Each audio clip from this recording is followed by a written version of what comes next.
There's a pretty one, Ulysses.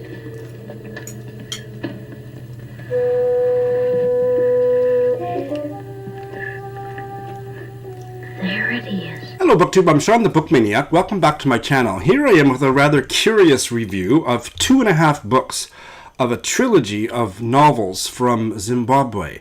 2.5 because, spoiler alert, I couldn't bring myself to finish the third one. The third one is just published this year. This Memorable Body by Tsitsi Dangarembga. But to prepare for this, which was a buddy read with Eric Carl Anderson and Britta Bowler, I did read the first one, Nervous Conditions, published in 1988, and The Book of Naught, published in 2006. And then this year came the third one in the trilogy. And let me begin with what, for me, has become a standard disclaimer, which is that I am not African, I am not black, I am not female. I am probably not the target audience for this fiction. I am a gay white Canadian reader living in Japan. So take my opinion for what it's worth. I am a reader who has very strong opinions, positive or negative. I'm rarely neutral about what I read, and I didn't like these books very much. But I realize that these books are studied in university, so they're on the canon, they are read and enjoyed around the world, and they may speak very deeply to other readers. So please, if you don't want to hear them talked about disparagingly, maybe just stop watching this video. But I'm glad these books exist, and I'm glad that they are touching some readers where they live and resonate with their reading tastes. But to me, they were not good at all. Okay, so if you're still with me, I'm also not going to worry about spoilers. I don't know how the third book ended, so I can't spoil it. But I'm not really going to worry too much about spoilers. So if you care about that sort of thing, you might not want to watch. So maybe nobody's going to watch this video. But I just, I've invested quite a lot of time and energy in the writings of Tsitsi Dangarembga, and I want to express my feelings, and maybe those of you who have very different tastes from me will rush out to pick these up and read them because I didn't like them. That might mean that you will, and I hope that that's true. If that is the case, I hope you enjoyed them. Nervous Conditions was the most successful of the three, and it was her debut novel, 1988. And it's about the hero of these novels is Tambudzai, Tambu for short. In the opening of this novel, she's, I think, 14 years old and living in a impoverished village in what was then Rhodesia, in the dying days of the Rhodesian regime.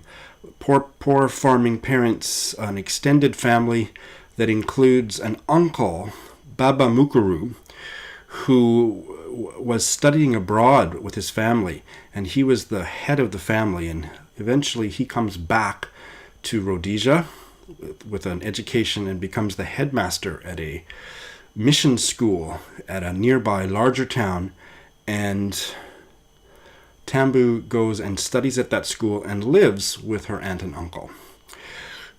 There were a lot of interesting characters in here, and I thought, as I said in a Friday Reads about this novel, the characters didn't jump off the page like I need them to do for it to be a really successful novel, for it to be a novel that I love, but they did sit up. So I will remember this novel as being the most successful of the three, and there was a lot of dramatic incident, but I felt even in this novel, at the time I chalked it up to kind of first novel flaws, which made me optimistic for what followed, which was misplaced optimism, unfortunately, but I chalked it up to kind of first novel flaws in that the first person point of view of Tambu, she was very stuck in her head and she would overthink things, and sure, there are people like that, but doesn't make for interesting prose. But that was a flaw that continued, if not deepened, throughout the three novels. The self-talk was just really too much and not enjoyable and not good writing. Nonetheless, there was some memorable moments here. Almost 20 years later, out comes the second in the series, the Book of Naught. We now have Tambu at a high school, but it's a convent school. And then we follow her through to her young adulthood after she graduates from university and is working in Harare. And it's during the time, the novel opens during the Civil War that led to the birth of Zimbabwe, and opens with a really violent incident in which her sister's leg is blown off, and it's such a confusing scene. It's gripping, but it's so badly written that I couldn't really tell exactly why she lost her leg.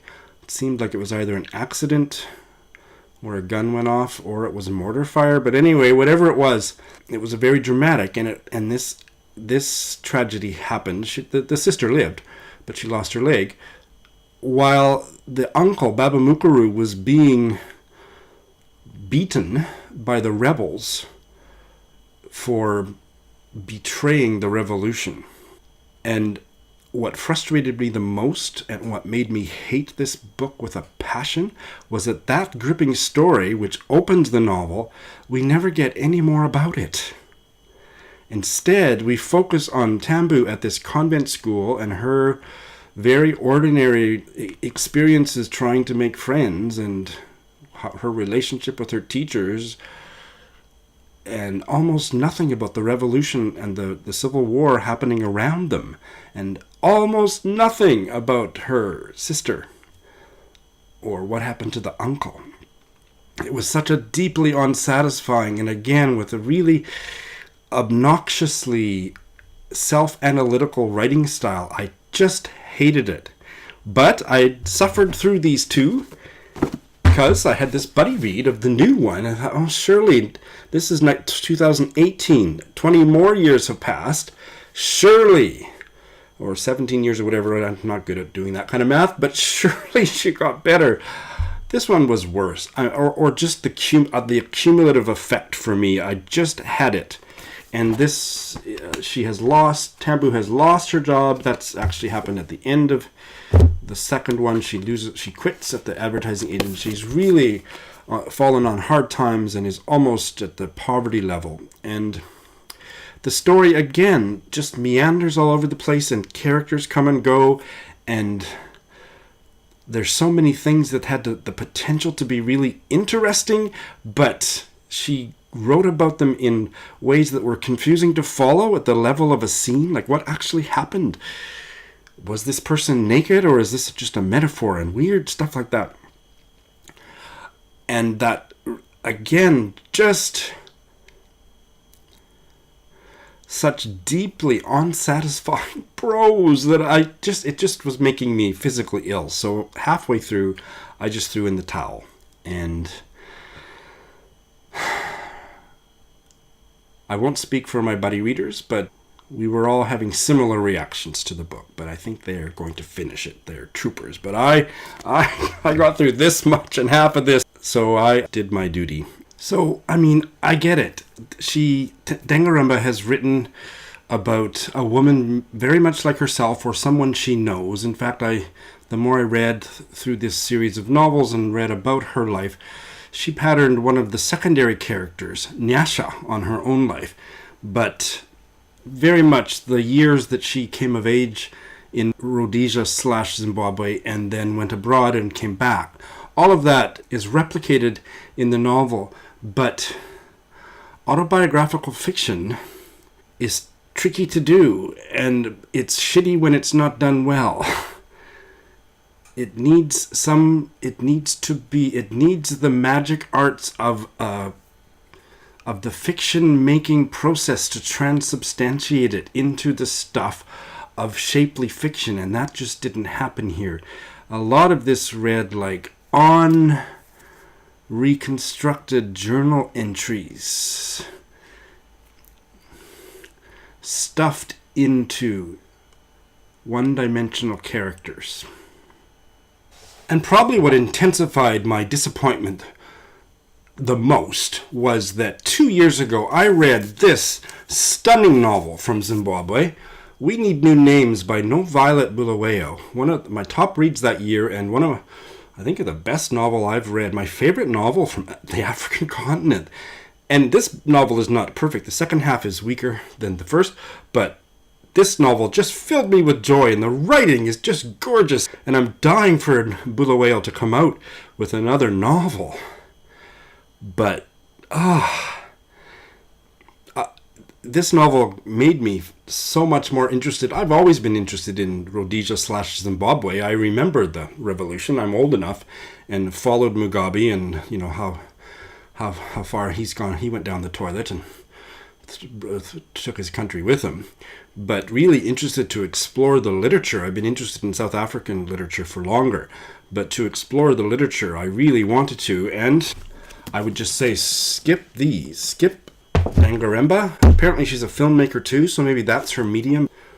Go directly to No Violet Bulawayo, and if you can recommend any other shapely, well-written fiction from Zimbabwe, please tell me about it in the comment sections below. But I just have to say, what was mournable was the time and energy I wasted on these novels.